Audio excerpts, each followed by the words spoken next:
여러분 안녕하십니까? 화요일 아침 뉴스 퍼레이드 황병준입니다. 미국 국토안보 장관이 조지아주에 구금된 한국인 근로자 상당수가 추방될 것이라고 밝혔습니다. 이들이 출국 명령을 어겼고 일부는 범죄와도 관련됐다고 했는데 이르면 내일 자진 출국 방식으로 귀국을 추진 중이라는 우리 외교 당국의 설명과는 다소 차이가 있습니다. 이나영 기자입니다. 미국 조지아주 배터리 공장에서 이민 단속에 걸려 구금된 한국인 근로자는 300여 명. 크리스틴 홈 미 국토안보부 장관은 구금된 노동자들이 추방될 것이라고 밝혔습니다. So many of those individuals that were detained through that operation in Georgia, we are following the law. They are going to be deported. 현지 시간 8일 영국 런던에서 열린 파이브 아이즈 국토안보 장관 회의를 마친 뒤 관련 질문에 답한 건데 일부는 출국 명령에 따르지 않고 범죄에도 연관됐다고 강조했습니다. A few of those had criminal activity beyond just being here past final removal orders, and they will face the consequences for that. 앞서 우리 외교 당국은 구금된 한국인들을 강제 추방이 아닌 자진 출국 방식의 귀국을 추진 중이라고 밝혔는데 노 장관의 설명은 이와는 다소 차이를 드러낸 겁니다. 특히 해당 근로자가 출국 명령까지 무시했다고 언급해 단속에 앞서 기업 측에 체류 자격 문제를 사전 통보했음을 시사했습니다. 이에 따라 향후 체류 위반에 대한 책임 소재와 법적 파장이 현지 고용주나 기업으로까지 확대될 수 있다는 관측이 나옵니다. TV조선 이나영입니다. 이번 조지아주 구금 사태로 지지부진했던 한국인 전문 인력 특별 비자 도입이 필요하다는 주장이 다시 제기됐습니다. 그동안 기업들은 주재원 비자 받기가 힘들어 편법을 써왔는데 한국인 전문 인력에게 별도 비자를 줘 해결하자는 겁니다. 미국과 FTA를 맺은 국가 상당수가 이 제도를 활용하고 있는데 왜 우리는 아직 안 되고 있는 건지 이태영 기자가 알아봤습니다. 국내 한 수출업체의 미국 출장 가이드라인입니다. 단기 체류 목적의 전자여행 허가제, 에스타를 기본 수단으로 쓰되 입국 심사 때 업무와 관련된 단어를 절대 말하지 말라고 적혀 있습니다. 시간이 오래 걸리고 결과도 불확실한 주재원 비자 대신 온라인으로 금방 승인이 나는 에스타를 관행적으로 활용해온 겁니다.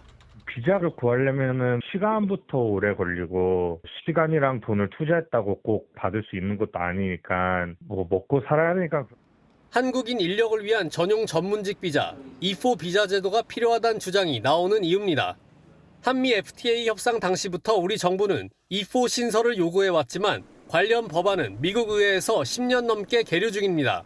캐나다와 멕시코는 무제한, 칠레와 싱가포르, 호주 등은 특정 인원만큼 내주는 전용 비자 쿼터를 할당받고 있습니다. 미 측에서 우리가 그동안 여러 가지 이유로 요구했던 것에 대해서 잘 호응을 하지 않아서 협상에 진전이 없었습니다. 늘어난 대미 투자에도 협상력을 발휘하지 못한 정부의 외교적 한계와 까다로운 비자 발급을 우회해온 기업들의 관행이 집단 구금 사태의 원인 중 하나라는 지적이 나옵니다. TV조선 이태형입니다. 네, 이재명 대통령과 여야 대표가 처음으로 만나 악수를 나눴습니다. 극한의 대치를 보여왔던 여야가 민생경제협의체 구성에도 합의하는 등 협치의 첫 발을 뗀 것이라 평가할 수 있겠지만 갈 길은 멀어 보입니다.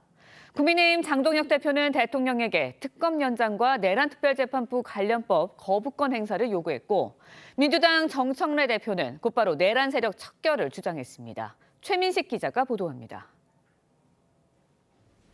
이재명 대통령과 악수를 나눈 국민의힘 장동혁 대표가 민주당 정청래 대표에게도 손을 내밉니다.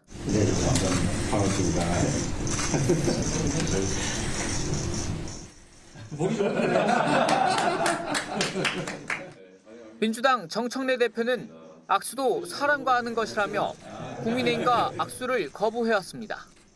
두 사람이 악수를 나눈 건 여야 대표 취임 후 처음입니다. 1시간 20분 이어진 점심 회동 끝에 여야정은 민생경제협의체를 구성하기로 합의했습니다. 장동혁 대표가 내놓은 제안을 정 대표가 받아들인 건데 배임죄 완화 등 여야가 공감대를 이룬 법안을 신속히 처리하자는 취지입니다.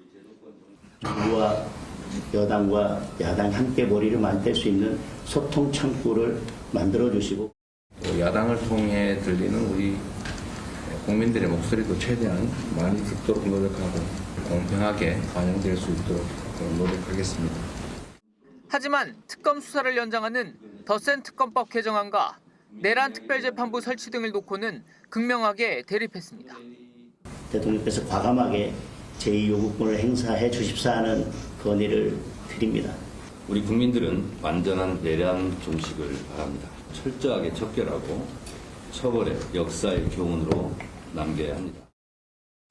대통령실은 특검 연장과 특별재판부 법안에 대한 국민의힘의 거부권 행사 주장에 대해 대통령에게 요구할 수 있는 사안은 아니라며 사실상 선을 그었습니다. TV조선 최민식입니다. 네, 정청래 더불어민주당 대표가 오늘 국회 교섭단체 대표 연설에 나섭니다. 내일은 송환석 국민의힘 원내대표가 연설할 예정인데 어제 손을 맞잡은 여야가 협치의 불씨 계속 이어갈 수 있을지 주목되고 있습니다. 김창섭 기자가 보도합니다. 이재명 정부의 첫 정기국회가 열린 가운데 이틀간 여야 교섭단체 대표 연설이 진행됩니다. 오늘은 정청래 민주당 대표가 첫 연설자로 나서는데 취임 후 줄곧 언급해온 내란 종식을 다시 강조할 것으로 보입니다. 또 이달 정기국회에서 처리하겠다고 했던 검찰, 언론, 사법개혁 등 3대 개혁 입법 추진 의지를 밝힐 전망입니다. 다만 여야가 민생경제협의체를 만들기로 하며 손을 맞잡은 만큼 정 대표의 발언 수위가 어떨지 주목됩니다. 우리 또 정 대표님은 여당이신데 더 많이 가지셨으니까 좀 더 많이 내어주시면 좋겠어요. 네, 그렇게 하겠습니다. 또 국민의힘은 어제 이재명 대통령이 정부 조직 개편에 대해 속도 조절을 하겠다고 말했다고 해석했는데 집권 여당 정 대표가 어떤 협치의 메시지를 내놓을지도 관심이 쏠립니다. 이재명 대통령의 발언을 속도 조절로 받아들였습니다. 결국 야당의 입장을 듣고 추진을 하겠다라는 그런 뉘앙스로 저는 이해를 했습니다.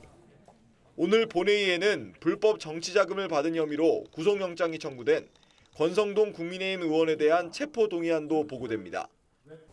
내일은 송원석 국민의힘 원내대표가 교섭단체 대표 연설을 하는 만큼 내일 처리하는 건 도의에 맞지 않다는 여권 내 기류가 있어 표결은 11일에 이뤄질 것으로 보입니다. TV조선 김창섭입니다.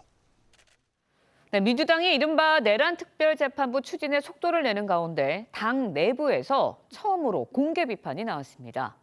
친명계로 분류되는 박희승 의원이 굉장히 위험한 발상이라며 삼권 분립을 무시한 비상계엄과 다를 바 없다고 작심 발언을 쏟아낸 건데 내부 비판 목소리가 얼마나 반영될 수 있을지 황정민 기자가 보도합니다. 민주당 특검특위 회의에선 또다시 내란 특별재판부 설치 주장이 나왔습니다. 사법기관이 어디까지 오염되어 있을지 모르는 상황에서 내란 특별재판부의 설치는 매우 시급한 과제라고 생각합니다. 그러자 친명계인 박희승 의원이 작심한 듯 삼권 분립 훼손을 언급하며 조목조목 지적했습니다. 똑같습니다. 윤석열이 국회 삼권 분립 정신을 무시하고 계엄을 발동해서 총칼을 들고 들어온 거와 법원의 사법권은 헌법에 규정된 만큼 입법부가 재판부 구성에 관여하는 건 위헌적이란 지적입니다. 판사 출신인 박 의원은 처벌도 중요하지만 절차가 정당해야 한다면서 재판부 구성 자체가 위헌 결정이 나면 누가 책임지냐고 목소리를 높였습니다. 2분 넘게 공개 비판이 이어지자 특위위원장을 맡은 전현희 의원이 도중에 발언을 제지하려는 듯한 모습도 보였습니다. 국회가 힘이 세다고 이것은 마구잡이로 공격하는 것은 자칫 박희승 의원님 일단 또 우리가 추가로 탄핵 결정문에서 나왔던 그 권력 행사의 절제 자제하고도 안 맞다고 보입니다. 대법원과 법원행정처 그리고 당 내부에서도 위헌적이란 지적이 나왔지만 정청래 대표 등이 워낙 강경한 입장이어서 속도 조절이 가능할지는 미지수입니다. TV조선 황정민입니다. 김영석 독립기념관장이 광복절 경축사 논란을 해명하기 위해 국회를 찾았다 봉변을 당했습니다. 김 관장은 일부 언론이 자신의 발언 일부만을 발췌해 왜곡 보도를 한다며 법적 대응을 예고했는데 사퇴를 요구하는 민주당 의원들과 시민단체 관계자들이 김 관장의 출입을 막아서면서 기자회견장 주변이 아수라장이 됐습니다. 장윤정 기자입니다. 김형석 독립기념관장이 국회 소통관에 들어서자 사퇴를 촉구하는 시민단체 회원 20여 명이 앞을 막아섭니다. 역사 왜곡하는 좌파들 물러나라! 어렵게 기자회견장에 선 김 관장은 일부 언론과 민주당이 광복은 연합군의 선물이란 자신의 광복절 기념사 내용을 비판한 데 대해 일부를 발췌해 악의적으로 왜곡한 거라고 반박했습니다. 민족사적 시각과 다른 것이라고 지적한 후에 3.1운동과 임시정부의 투쟁을 구체적으로 소개하였습니다. 이 같은 내용은 빼버린 채 인용 부분만 발췌해서 이런 와중에 민주당 의원들이 찾아와 중단을 요구하며 또다시 충돌이 빚어졌습니다. 회견장 예약을 주선한 국민의힘 김민전 의원이 자리에 없다는 이유였습니다. 결국 김 관장 측은 회견을 다 마치지 못하고 도중에 퇴장했는데 민주당 의원들과 반대단체 회원들이 또다시 막아서며 아수라장이 됐습니다. 급기야 부상자까지 발생했습니다.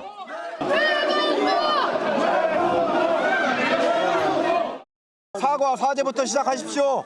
계속된 당신의 망언, 온 국민이 분노하고 있어요.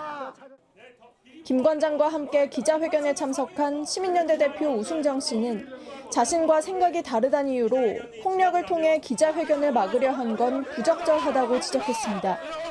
TV조선 장윤정입니다.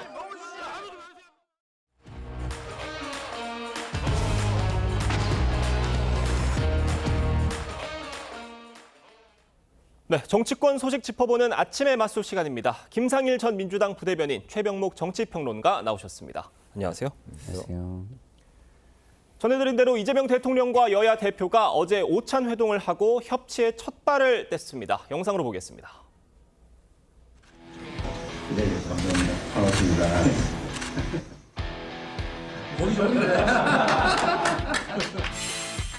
정청래 대표님하고 악수하려고 당대표 되자마자 마늘하고 쑥을 먹기 시작했는데 미처 100일이 안 됐는데 오늘 이렇게 악수해 주셔서 감사합니다. 여당과 한 번 대화할 때 야당과 2번, 3번 대화해 주십시오. 대통령께서 트럼프 대통령과 정상회담에서 피스메이커, 페이스메이커 이런 말씀을 하셨는데 오늘은 하모니 메이커가 된 것 같습니다.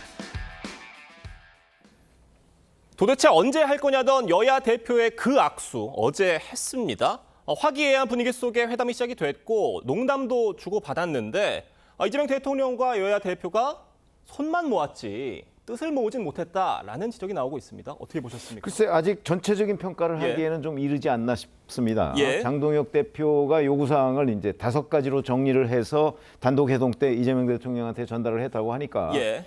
그거 뭐 즉답은 못 받았지만 아마 그 중에서 이재명 대통령이 좀 고려할 내용도 있을 것이고 이제 또 아니면 뭐 전면 거부할 수도 있을 것이고 그러니까 그게 아직 결과가 나오지 않은 상태인데 일단 여야가 여튼 그 함께 자리를 만들었다 하는 측면, 그다음에 민생협의체를 만들었다는 측면, 예. 뭐 이런 것들은 일단 뭐 출발이 그렇게 나쁜 거는 아니다 이렇게 평가를 할 수 있겠습니다. 예. 그러니까 좀 지켜보자. 일단 첫 술에 배부를 수는 네. 없으니 뭐 이후의 상을 좀 지켜보자라는 말씀이신데 첫 술로 끝나버릴 수도 있지 않겠느냐라는 우려도 나오고 있는 것 같아요. 그래서 저는 굉장히 의미를 좀 두는 사람입니다. 예. 왜냐하면 지금 우리 사회가 양쪽 진영을 중심으로 갈등의 깊이와 높이가 굉장히 커져가고 있어요. 예. 그런데 그런 갈등 속에서 여야 대표가 손을 맞잡았다? 그러면은 그런 갈등에 일단 제동이 걸린 것이라는 측면에서는 엄청 큰 의미가 있다고 보고요. 이것이 시작입니다. 그리고 이 시작에 큰 기대, 국민의 기대가 걸려 있다라고 저는 생각을 하고요. 그 기대를 국민들이 잘 받든다면 그리고 진정성을 가지고 노력을 한다면 정말로 의미 있는 시작이다. 이렇게 보시는 게 저는 맞다고 봅니다. 알겠습니다. 어제 회동에서는요, 여야가 민생경제협의체 구성에 합의를 이뤄낸 부분도 있습니다. 다만 이걸 뭐 분기에 한 번 하자 아니면 연중에 뭐 한 번 하자 이런 식으로 정하지는 못했고 그러니까 정례화하지는 못했어요. 어떻게 보셨습니까? 뭐 정례화 여부가 중요한 건 아니죠. 일단 만들었다는 게 중요한데 예. 그러면 민생이라는 게 뭐냐? 아마 정청래 대표가 생각하는 민생과 장동혁 대표가 생각하는 민생이 서로 다를 거예요. 예. 아마 그 단어부터 합의를 해야 될 것 같고요. 그다음에 우리가 과거에 보셨지만 문재인 정부 때 2018년에요. 그 여야정 상설협의체라는 거를 만든 적이 있습니다. 딱 한 번인가 회의하고 네. 그다음부터 그냥 없던 일이 돼버렸어요. 그러니까 이게 결국 의지가 중요한데 이 의지라는 거는 결국 사실은 대통령실과 그 여당이 대부분 지금은 더군다나 국회에서 압도적 의석을 가지고 있기 때문에 그 하려는 부분을 야당과 얼마나 협의하느냐 내지는 또 어떻게 양보하느냐 하는 차원이 만약에 전혀 그 포함되지 않는다면 예. 야당으로서는 이 민생경제협의체 가서 결국은 들러리 서는 것밖에 안 되는 거 아니냐. 이런 그 비판을 당내에서도 받을 수밖에 없기 때문에 결국은 민생경제협의체가 지속되느냐 아니면 내실 있는 성과를 낼 수 있느냐 여부는 여당의 진정성 있는 자세에 달려 있는 거다. 그런 점에서 본다면 정청래 대표가 이제 어떻게 이 부분을 대응할 것이냐가 대단히 중요해지죠. 그러니까 과거에 한 번만 하고 끝났던 여야정 네. 국정협의체 뭐 예도 들어주셨는데 이번 민생경제협의체도 그런 의지가 중요하다. 결국 이게 실질적인 기능을 하려면 여야가 의지를 갖고 참여를 해야 된다는 말씀이세요? 의지가 가장 중요하고요. 그 다음은 서두르지 않는 것이 중요하다고 봅니다. 만약에 이렇게 어쨌든 결실을 맺은 협의체가 깨져서 불신의 어떤 씨앗이 되고 그 불신이 또 갈등을 키우는 악순환으로 이어진다면 안 하니만 못할 수도 있는 거 아니겠습니까? 왜냐하면 지금 이 협의체를 만들었다는 것의 의미는 신뢰 자본을 구축하기 시작했다 이렇게 봐야 되는 겁니다. 그래서 이 신뢰 자본을 키워갈 생각을 해야 된다. 그래서 서두르다 망치는 것이 오히려 갈등을 증폭시킬 수 있으니 그런 부분을 염두에 두고 서두르지 않고 임해 주셨으면 좋겠다는 생각을 저는 개인적으로 가지고 있습니다. 알겠습니다. 여야 대표가 악수를 나누긴 했지만 결국 핵심 현안에 대해선 이견을 좁히지 못한 것으로 보입니다. 어떤 얘기 나왔는지 들어보겠습니다. 내란 세력들을 철저하게 척결하고 처벌의 역사의 교훈으로 남겨야 합니다. 내란과 위안에 대해서는 무관용의 원칙으로 민생을 살리고 정치를 복원하고자 한다면 특검을 연장하겠다는 법안이나 특별재판부를 설치하겠다는 이런 법안들에 대해서는 대통령께서 과감하게 제2요구권을 행사해 주십시오. 그러니까 여야 갈등의 골이 깊은 특정 현안에 대해서는 앞으로 여의도 그리고 국회에서 벌어질 전국 상황의 어떤 예고편을 보는 것 같았어요. 어떠셨습니까? 그렇죠. 정청래 대표의 경우에는 사실은 민주당 지지층의 어떤 그 강한 요구를 지금 받고 있는 거죠. 그리고 본인이 거기에 그 본격적으로 지금 그 올라탔기 때문에 아마 거기서 내려오기는 쉽지가 않을 거라고 저는 봅니다. 그렇기 때문에 이 부분을 제어할 수 있는 거는 아마 이재명 대통령이 그 오히려 더 좀 자유롭지 않을까 싶어서 그 지금 장동혁 대표가 이재명 대통령한테 요청을 한 건데 그렇다고 해서 당정이 실제 그 당에서 추진하는 거를 대통령이 거부권을 행사하는 것도 우리가 상상하기는 쉽지 않아요. 그렇죠. 그렇기 때문에 아마 이 문제는 장동혁 대표의 요구 사항을 놓고 그 당과 대통령실이 어떻게 어느 정도 선에서 협의를 해서 대처할 것이냐. 사실 여기가 이게 관건이라고 봅니다. 그런데 현재로서는 그 가능성이 그렇게 높아 보이진 않는다. 왜? 정청래 대표가 지금 뭐 내란 종식이나 뭐 이런 부분에서 입장을 바꿀 것 같지 않기 때문에 그래서 민생협의체라는 게 출범을 했지만 그 전망이 저는 밝지는 않다고 봅니다. 네. 그러니까 어제 정청래 대표는 내란 종식을 강조를 했습니다. 그런데 이런 상황에서 내란 특별재판부에 대해서 민주당 내에서 처음으로 공개적인 반대 목소리가 나왔어요. 박희승 의원의 목소리였는데 윤 전 대통령이 계엄을 발동한 것과 마찬가지로 굉장히 위험한 발상이다 이렇게 지적을 했습니다. 좀 저는 박희승 의원의 말씀에 개인적으로 전적으로 동의합니다. 근대 국가가 만들어진 이유는요. 특정 사람이나 특정 그룹의 생각으로 사회의 문제를 해결하지 말라는 것입니다. 시스템에 의해서 해결하라는 것이죠. 그 시스템이 바로 사법입니다. 그 법원에 의해서 해결을 하라는 겁니다. 그런데 만약에 특정 집단이나 특정인이 힘이 강하기 때문에 이런 걸 넘어서서 문제를 해결하려고 한다면 사실상 공인이 했더라도 그것은 우리가 말하는 사적 구제에 해당하는 것이라고 저는 보거든요. 그렇게 되면 이 사회는 시스템에 의해서 돌아가는 근대 국가가 아니라 정글 사회가 되는 겁니다. 힘에 의해서 돌아가는 정글 사회가 되고 여야의 의석이 바뀐다면 새롭게 여당이 된 그리고 다수당이 된 그 정당은 가만히 있겠습니까? 똑같은 안 좋은 역사가 반복되는 것입니다. 그런 측면에서 볼 때는 지금의 시스템에서 최선을 다하는 것이 맞다. 박희승 의원이 얘기하는 것이 맞다. 사실상 이것을 넘어서서 하려고 하는 것은 윤석열 피고인이 개인의 힘을 믿고 개인의 어떤 생각을 가지고 문제를 사적으로 해결하려고 사실상 했던 이 사적 구제의 방식과 다를 게 별로 없다. 물론 형식은 다르지만 그 본질을 뜯어보면 비슷하다고 볼 수밖에 없다라고 저도 생각합니다. 그러니까 결국 내란 재판부 설치는 어떤 그 법의 지배가 무너질 수 있다는 그런 우려를 지금 전해주신 것 같습니다. 장동영 대표가 이재명 대통령과의 독대 자리에서 어떤 발언을 했을지도 관심이었는데 특검 연장과 내란 재판부 설치 등에 대한 우려의 뜻을 담은 이른바 5대 요구안 제시를 했지만 이재명 대통령이 즉답이 없었다고 합니다. 어떤 의미로 받아들이십니까? 글쎄, 저런 부분은 지금 민주당에서 추진하고 있는 거예요. 그런데 이재명 대통령이 거기에 대해서 즉각적인 답변을 통해서 어느 한쪽에 손을 들어준다.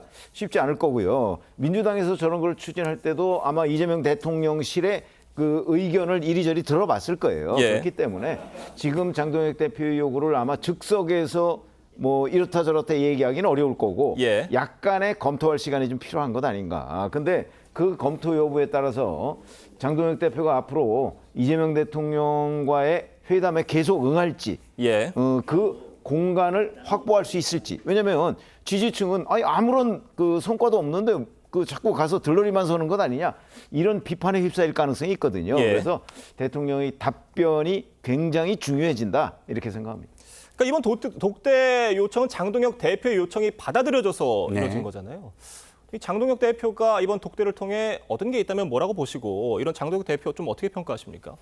저는 얻은 부분이 분명히 있다고 보는 게 지금 장동혁 대표가 당대표로 당선되는 과정을 보시면 알겠지만 강성 지지층의 목소리를 대변하는 방식으로 왔어요.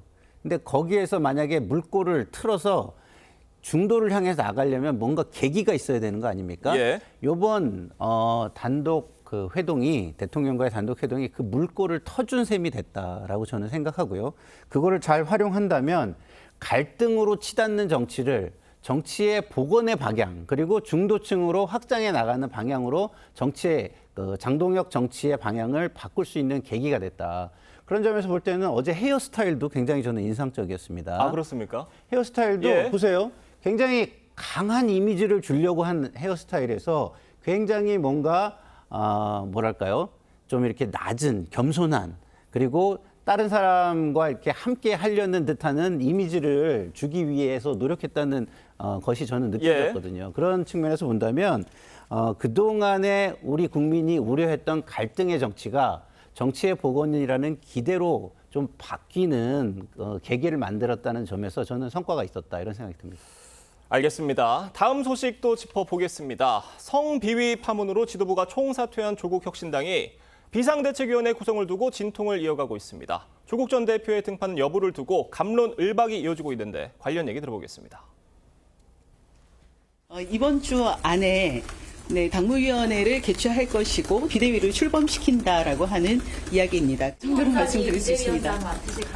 그냥 모든 상황을 다 열어놓고 논의를 하고 있다라고 하는 말씀 정도로 드리겠습니다. 조국 전 대표께서 비대위원장을 맡으시면 조국 전 대표의 아무래도 의견이 가장 우선시 될 것이고요. 제3자가 좀 수평적인 어떤 구조의 그런 비대위원장이 더 낫지 않겠나. 지금 책임 논란에서 자유롭지 못하다는 비판을 넘어서 전적으로 책임이 있다라는 비판까지 받고 있는 조국 전 대표가 비대위원장으로 오게 된다면 어떻게 되겠습니까? 뭐 그렇게 되면 이 문제에 대한 해결책 나올 가능성이 별로 없다. 우리가 이렇게 봐야 되겠죠? 왜냐하면 지금 말씀하셨듯이 조국혁신당은요. 그냥 조국 전 대표의 일종의 사당입니다. 조국 전 대표가 알파에서부터 오메가까지 모든 걸 좌지우지할 수 있는 그러니까 조국 전 대표가 당원이든 아니든 간에 그렇게 지금 알려져 있고 실제 그 기자들 취재를 통해서도 그렇게 확인이 되고 있잖아요. 자, 그런데 옥중에 있어가면서 이 문제에 대해서 뭐 손편지까지 받고 나가면 해결하겠다고 그러는데 실제 나와서 해결 안 하고 뭐 이런 상황인데, 그러니까 해결할 의지가 없는 사람이 지금 이걸로 인해서 등장하는 비대위의 우연장을 맡는다? 뭐 그렇게 되면 뭐 이 문제는 해결 자체 없이 그냥 넘어간다 뭐 하는 그런 게 뚜렷해지고요. 그렇게 되면 이제 결국 피해자들은 이 본인들의 어떤 억울함을 회복할 그런 기회조차 지금 얻지 못하는 상황이기 때문에 뭐 비대위원장에 조국 전 대표가 간다는 거는 아마 그 피해자들로서는 2차 가해로 느껴질 가능성이 대단히 높다 이렇게 생각합니다. 김성일 대변인, 그렇다면 조 전 대표가 아니라 다른 사람이 비대위원장으로 온다고 하면은 이 문제 해결에 좀 물꼬가 틀 수가 있다고 보십니까? 저는 조금 개인적으로 생각이 다릅니다. 이거는 아까 말씀하신 대로 조국 그 원장은 사실상의 대표예요. 사실상 뭐 대표입니다. 그렇기 때문에 조국 원장의 의지가 가장 중요한 겁니다. 근데 조국 원장이 비대위원장이든 아니든 의지가 없다면 이건 풀 수가 없어요. 다시 말해서 조국 원장이 민심을 따르고 대의를 따르는 읍참마속을 한다면 조국 원장 자체가 정치인으로서 민심의 어떤 신뢰 자본을 크게 형성할 수 있는 계기가 될 수 있는 것이기 때문에 결국 이 모든 것은 조국의 손에 달려 있다. 저는 이렇게 봅니다. 알겠습니다. 그러니까 조국이 아닌 다른 사람이 비대위원장으로 온다 하더라도 조 전 대표와 다른 뜻을 관철시키기는 어려울 것이다라는 말씀이십니다. 피해자 측은요, 조 전 대표에게 손편지를 보냈지만 답을 받지 못했다고 토로하기도 했습니다. 직접 들어보겠습니다. 제가 대표님께 편지를 드린 것은 제가 당과는 더 이상 그게 논의가 잘 되지 않으니까 만약에 사면돼서 나오시면 이 문제는 제가 꼭 말씀드리고 싶다. 반응이 어떻게 나왔습니까? 답장 같은 거 받으셨나요? 답장은 못 받았고 10페이지가 넘는 손편지를 곡진하게 써서 보냈는데 어쨌든 만남은 성사가 안 됐고 10페이지가 넘는 편지를 곡진하게 아주 자세하고 간곡하게 써서 조 전 대표에게 보냈지만 답을 받지 못했고 이후에 문자도 보냈지만 뭐 안타깝고 나와서 강미정 대변인을 위로하겠다 정도의 답만 받았다는 겁니다. 어떻게 보십니까? 그러니까 이제 해결 의지가 과연 있었느냐는 거죠. 왜냐하면 조국 전 대표 이게 처음 불거진 거는 작년 7월 택시 안에서의 성추행이었어요. 자, 그러니까 본인이 작년 12월 12일에 구속 수감이 됐잖아요. 그 되기 전에도 이게 현안이었습니다. 그리고 나서 이제 그 다음에 또 추가로 여러 가지 성추행, 성희롱 뭐 이런 것들이 이루어진 거잖아요.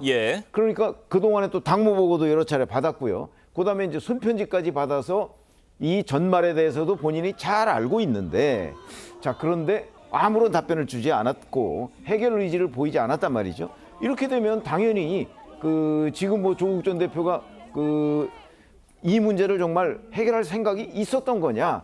그리고 나중에 사면 복권되고 나와서 뭐 해결하겠다 그랬는데 그 이후에 강미정 전 대변인을 뭐 만나겠다고는 했지만 그 만나겠다는 건 수습하겠다는 거지 해결하겠다는 건 아닌 걸로 보여서 저는 아까 말씀하셨듯이 바로 본인이 정말 이걸 해결해서 피해자의 아픔을 어떻게 회복시켜줄 생각이 있느냐 없느냐 대단히 중요한데 지금까지는 그게 없는 걸로 보입니다. 그러니까요. 조국 전 대표의 입장을 100번 이해를 해서 뭐 수감 중에는 할 수 있는 게 없었다는 점을 뭐 이해를 한다 치더라도 이 상황을 알고 나와서도 어떤 직접적인 조치를 취하지 않은 부분에 대한 비판은 지금 피해 보이기가 어렵거든요. 그렇죠.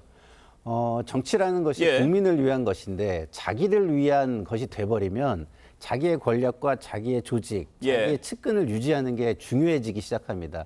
그러면은 대의에 복무할 수가 없는 것이죠.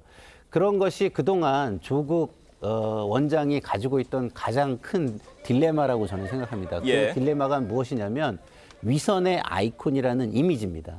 그러면 이번에 이런 식으로 해가지고 본인이 조금 아프더라도 자신의 손발을 잘라내는 아픔의 읍참마속을 하지 않는다면 제가 볼 때는 조국 원장이 가지고 있는 위선의 이미지는 강화되면 강화됐지 그것을 해소하는 방향으로 나갈 수 없을 것이다. 저는 이렇게 생각합니다. 이런 상황에서 2차 가해 논란을 빚은 최강욱 전 교육연수원장에 대해서 민주당 정청래 대표가 공식적으로 사과를 했습니다. 이런 일이 발생하지 않도록 당의 기강을 바로잡겠다라고 공언을 했는데 윤리심판원으로 넘어가 있는 상황입니다. 중징계가 내려질 가능성이 있다고 보세요? 글쎄 이게 이제 두 가지 관점인데요. 하나는 정말 중징계를 내릴 가능성은 충분히 있다고는 보는데 자, 그런데 윤리심판으로 넘어갔단 말이죠. 예.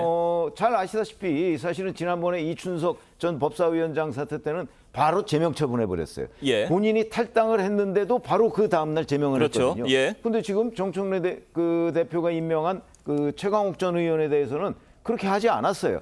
이 문제에 관해서 이게 9월 4일 날 발생한 일이잖아요. 그 오늘 벌써 9일이에요. 예. 이런 상황인데도 지금 계속 미적거리다가 이제 윤리심판으로 넘겼단 말이죠. 그래서 혹시라도 이것이 뭔가 이 상황을 그냥 유야무야 하려는 것 아닌가 하는 의심을 저는 받을 수 있다고 봅니다. 그렇기 때문에 예. 이춘석 의원의 경우처럼 보다 더 신속하게 확실하게 마무리 지어야 그런 의심이 없어질 것이다 이렇게 생각합니다. 지금 민주당에서 최강욱 전 원장에 대해서 좀 어떻게 처리해야 된다고 보십니까? 공당이잖아요. 예.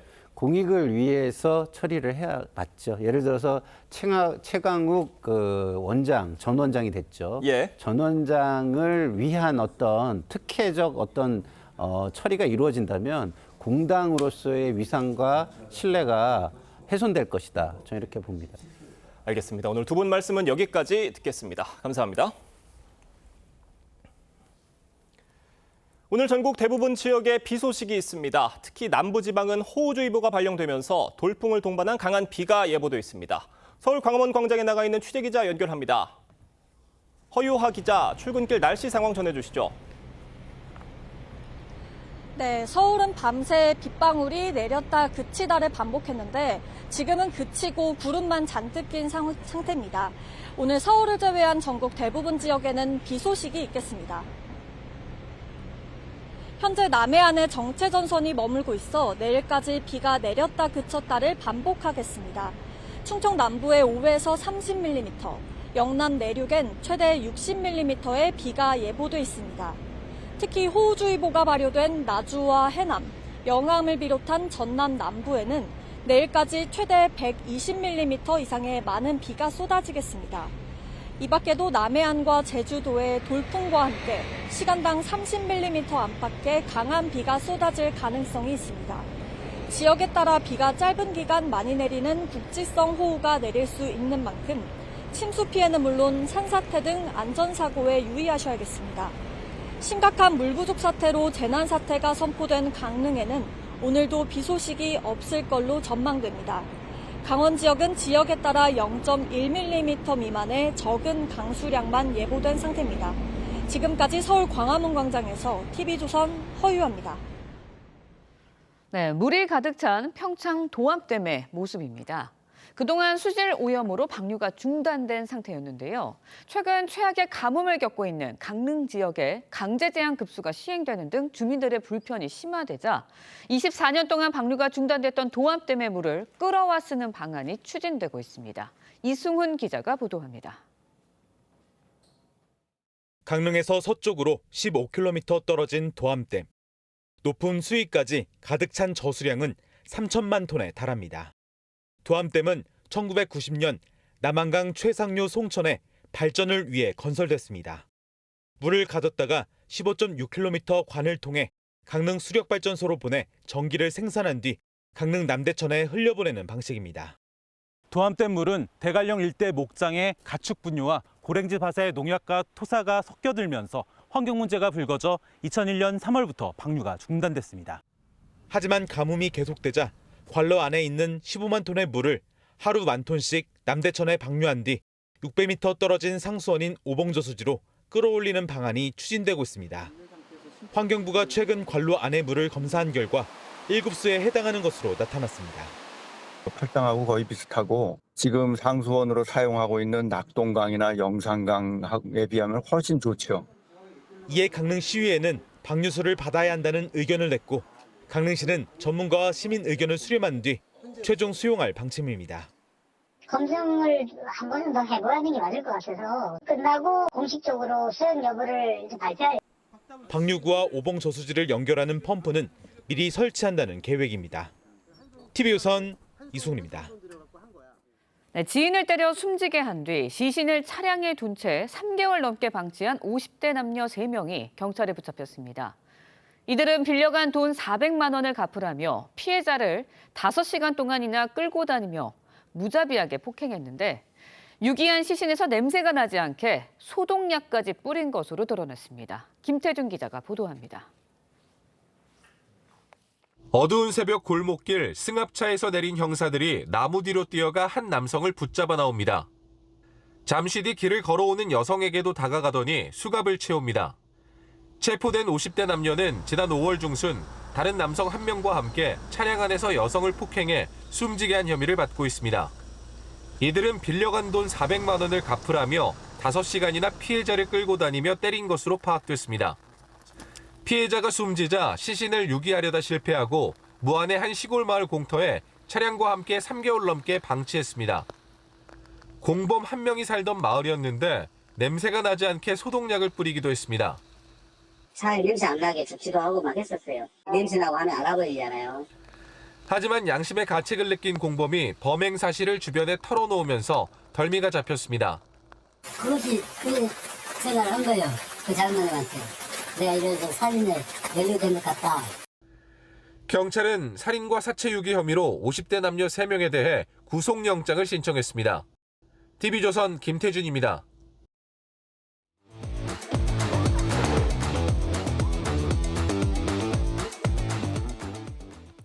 화제가 된 사건 사고 소식 짚어보는 아침의 이슈 시간입니다. 네, 최진영 변호사, 장현주 변호사와 함께 자세한 이야기 나눠보도록 하겠습니다. 안녕하세요. 네, 안녕하십니까.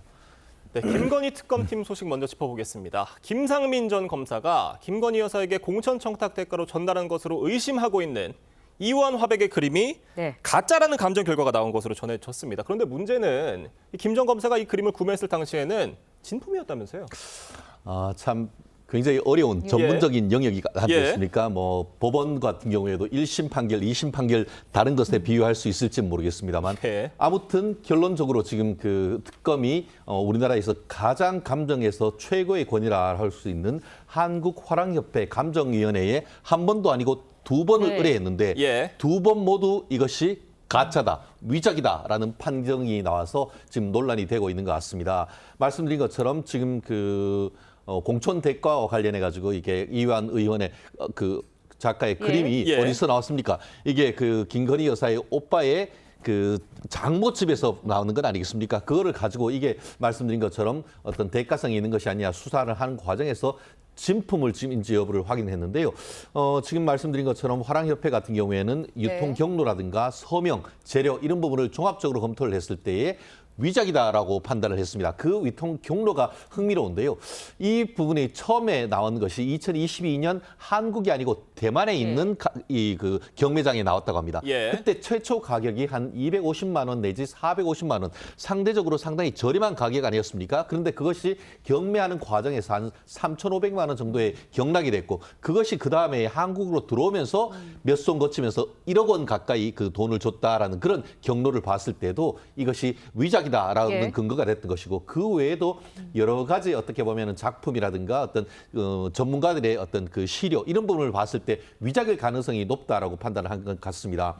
문제는 이것이 지금 다른 아까 얘기했던 것처럼 김 여사에게 줬을 때는 본인이 구매했을 때는 진품이다라는 다른 감정 결과에서 받았기 때문에 이것을 진품으로 판단할지 아니면은 위작으로 판단할지 이 부분에 대해서 그 가격이 큰 차이가 있기 때문에 이 귀추가 주목되는 것 같습니다. 좀 희한한 상황이 됐습니다. 네, 앞서 이제 김 여사는 특검 조사에서 해당 그림 가짜처럼 보이고 자신이라면 사지 않았을 것이다 이렇게 이야기를 하기도 했는데 일단 가짜냐 진짜냐 두 기관의 판단이 엇갈리면서 뇌물가액을 얼마로 볼지 이 부분이 재판에서 쟁점이 될 것으로 보여요. 그렇죠. 만약에 뇌물이 인정된다라고 하면 이 뇌물의 가액이 굉장히 중요합니다. 왜냐하면 특가법상에요. 뇌물죄, 뇌물을 받은 액수가 3천만 원을 넘을 때, 5천만 원을 넘을 때, 그리고 1억을 넘을 때 가중처벌이 됩니다. 1억을 넘으면 무기징역 또는 10년 이상의 징역에 처해지는 만큼 가중처벌이 되기 때문인데요.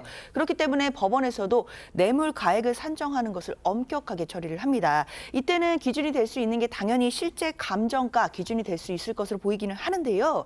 그런데 결국 뇌물죄라는 건 고의가 중요하고 당시의 인식이 굉장히 중요합니다. 그렇기 때문에 공여자가 만약에 위작이라고 할지라도 당시에 1억 원의 가치가 있다라고 믿었다라고 한다면 공여자에게는 1억만큼의 책임을 물려야 되는 것 아니겠느냐라는 판단도 가능해 보이고요. 그리고 수수자의 입장에서는 당시에 실제 가격을 몰랐다라고 한다면 감정가가 기준이 될 수 있지 않겠느냐라는 의견도 나올 수 있을 것 같습니다.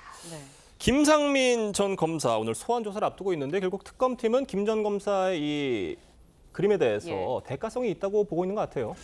그렇기 때문에 지금 피의자로 지금 피의자를 불러서 조사를 하는 건 아니겠습니까? 다만 김 전 검사 같은 경우에는 이것이 뇌물로 준 것이 아니고 김 여사의 오빠로부터 이거 사달라라는 그 어떤 부탁을 받고 대리구매했다라고 하면서 범죄 사실을 지금 부인하고 있단 말이에요. 그렇기 때문에 누가 말이 맞는지 오늘 그 피의자 신문을 통해서 확인을 해야 되는데 실제로 이 부분과 관련해서 특검 같은 경우에는 이 그 대가성이 있는 것 아니냐. 특히 이제 그 창원의 현직 검사 신분으로 해서 출마를 하는 과정에서 도와달라. 그에 대한 대가로 전달했다라는 취지인 것이고, 근데 지금 김 전 검사 같은 경우는 나는 아예 컷오프 됐지 않느냐. 경선에 배제된 사람이 그렇게 1억 원씩이나 된 그림을 줄 이유가 있느냐라고 했는데 그에 대해서만 있는 것이 아니고 이후에 국정원장 법률특보로 또 임명이 됐다라고 합니다. 그렇기 때문에 여기에서 생각이 되는 것은 단순히 김건희 여사만 관련이 되느냐. 오히려 그 뒤에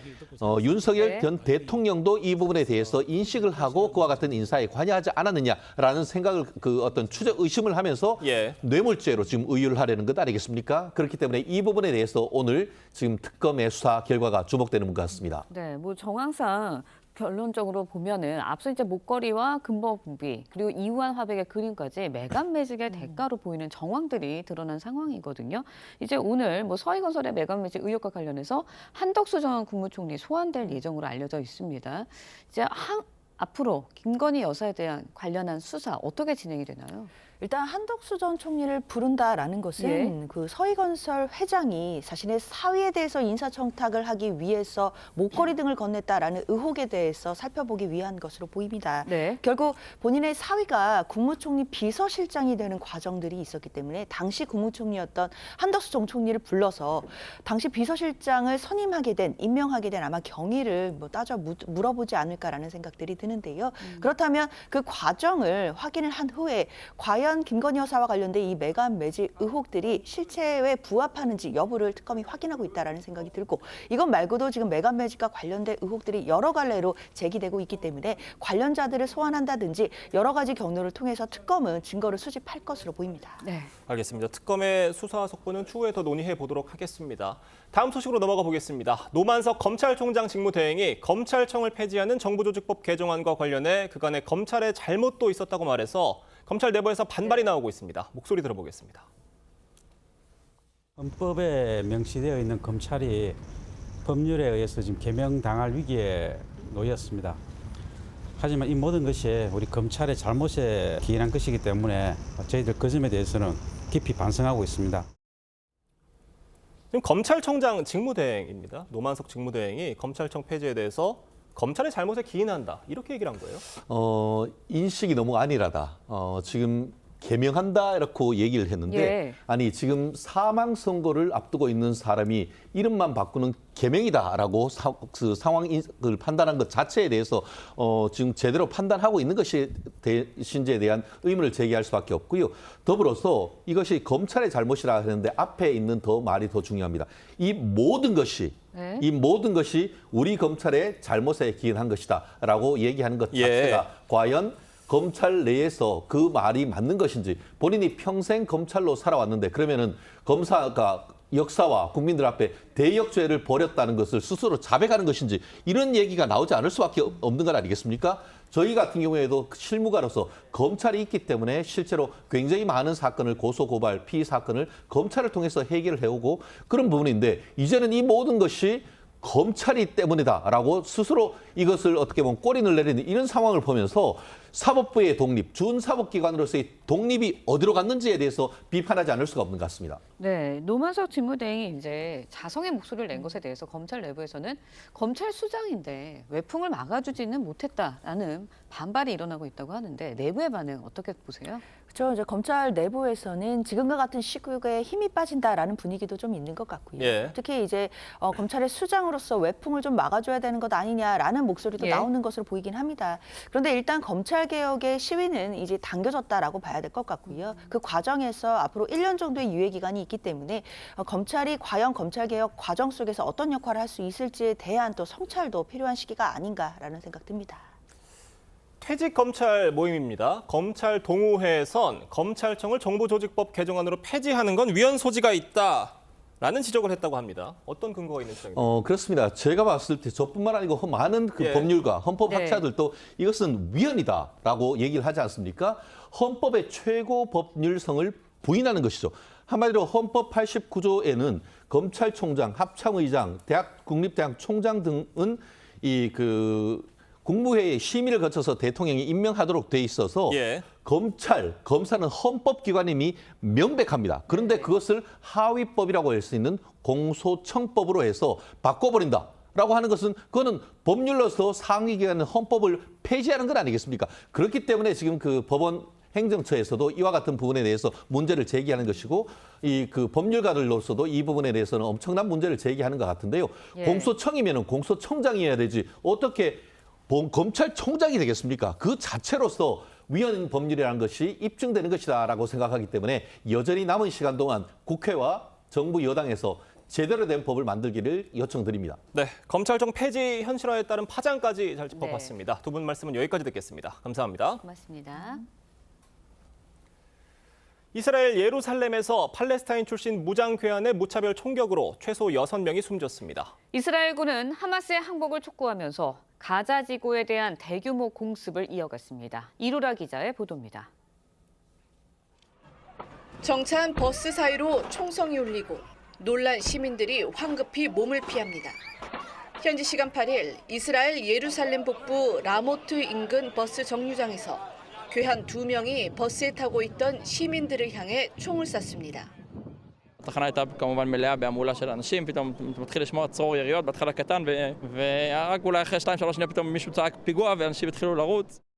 무차별 총격으로 최소 6명이 숨지고 10여 명이 다쳤는데 부상자 가운데 중상자가 많아 추가 인명피해가 우려됩니다. 군 당국은 팔레스타인 출신 용의자 2명을 현장에서 사살했습니다. 총격이 발생한 지역은 이스라엘이 점령한 동예루살렘 내 유대인 정착지로 팔레스타인과의 충돌이 잦았던 곳입니다. 네타냐후 이스라엘 총리는 가혹한 조치를 예고한 가운데 팔레스타인 가자 지구에 대한 공습을 나흘째 이어가고 있습니다. 버스가 철로를 건너려던 중 달려오는 열차에 들이받친 뒤 그대로 끌려갑니다. 현지 시간 8일 멕시코 중부 도시에서 여객용 2층 버스와 열차가 충돌해 버스 탑승객 10명이 숨지고 40명 넘게 다쳤습니다. 사고 충격으로 버스 천장은 완전히 파손됐습니다. 현지 언론은 사고 지점에 차단기나 신호등 같은 안전장치가 전혀 없었다며 차량 열차 간 교차로 사고가 멕시코 전역에서 증가하고 있다고 보도했습니다. TV조선 이루라입니다.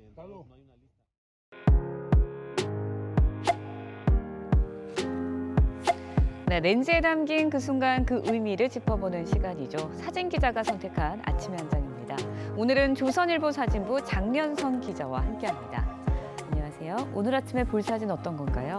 서울에서 한 시민이 건물 옥상에 앉아 개기월식 시작을 기다리는 모습입니다. 어제 새벽 개기월식이 진행됐죠. 수도권에서는 아쉽게 구름 때문에 뚜렷한 관측이 어려웠는데요. 외신을 통해 들어온 세계 각국의 월식 사진 함께 만나보시죠. 서울 남산타워 옆으로 둥글고 환한 보름달이 밤하늘을 비추고 있습니다. 두바이에서는 많은 사람들이 지구의 그림자에 가려지는 달을 지켜보고 있는데요. 이집트 상공에는 흐릿하지만 붉은 달이 떠올라 피라미드와 함께 아름다운 모습을 보이고 있습니다. 이날 3년 만에 나타난 개기월식 현상으로 세계 각지에서 붉은 달이 떠올랐습니다. 네, 오랜만에 만나는 우주의 신비로운 모습인데요. 다음 개기월식 또 언제 만나볼 수 있는 건가요? 네, 이번 개기월식은 한국을 포함한 세계 여러 나라에서 관측됐는데요. 다음 개기월식은 1년 뒤에 다시 만나볼 수 있습니다. 개기월식은 태양과 달 사이에 지구가 위치해 달이 지구 그림자에 가려지는 현상입니다. 월식이 시작되면 태양빛의 굴절 때문에 검붉은 달, 흔히 말하는 붉은 달이 떠오르는데요. 이러한 우주의 신비로운 현상은 1년 뒤인 2026년 3월에 다시 나타날 예정입니다. 네, 이번에는 붉은 달이 밤하늘을 예쁘게 장식했는데요. 1년 뒤 다음 개기월식도 기대가 됩니다. 지금까지 아침 현장이었습니다. 오늘 중부지방은 맑은 하늘 드러나겠습니다. 다만 정체전선의 영향을 받는 남부지방은 비가 내릴 텐데요. 비와 함께 낮더위도 주춤하겠습니다. 남해안과 제주는 내일까지 80에서 많게는 100mm 이상, 그 밖의 지역에는 오늘까지 비가 내리겠습니다. 빗줄기는 강약을 반복하며 떨어질 텐데요. 제주와 남해안은 시간당 30에서 50mm 안팎의 강한 비가 집중될 때가 있겠습니다. 비로 인한 추가 피해가 없도록 주의하시기 바랍니다. 오늘 전국 대부분 지역의 낮 기온이 30도 이하로 떨어지겠습니다. 한낮에 서울이 30도, 청주 28도, 대구와 광주는 25도에 머물 텐데요. 다만 습도로 인해 체감 온도는 더 높겠습니다. 제주와 남해안은 비가 길게 이어지겠고요. 오는 주말 또다시 전국에 비 예보가 들었습니다. 아침 저녁으로는 선선한 공기가 유입되면서 일교차가 점차 커지겠습니다. 오늘의 날씨 박선민입니다. 이상으로 화요일 뉴스 퍼레이드 마칩니다. 네, 저희는 내일 아침 7시 30분에 다시 찾아뵙겠습니다. 시청해주신 여러분 고맙습니다.